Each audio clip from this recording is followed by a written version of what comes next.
नमस्कार. इंट्युशन म्हणजे काय? घटना घडायच्या आधीच आपल्याला आतून जाणवतं काहीतरी चुकीचं होणार आहे. कोणताच प्रूफ नसतो, पण फिलिंग क्लिअर असते.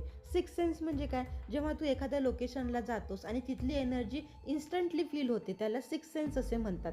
तिथे काहीतरी बरोबर नाही, ती लोक चांगले नाहीत किंवा ती जागा सेफ नाही. हे जे इन्स्टंट सेन्स आपल्याला येतं त्याला सिक्स्थ सेन्स म्हणतात. ESP म्हणजे काय?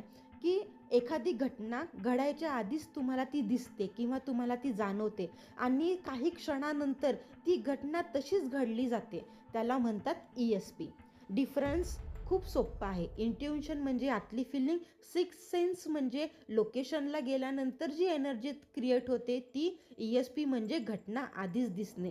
जर तुमच्याकडे ही पॉवर असेल तर तुम्ही ती डेव्हलप करायला पाहिजे आणि ती कशी डेव्हलप करायची हे मी तुम्हाला पुढच्या व्हिडिओमध्ये सांगणार आहे. तोपर्यंत चॅनलला लाईक, शेअर आणि सबस्क्राईब करायला विसरू नका. धन्यवाद.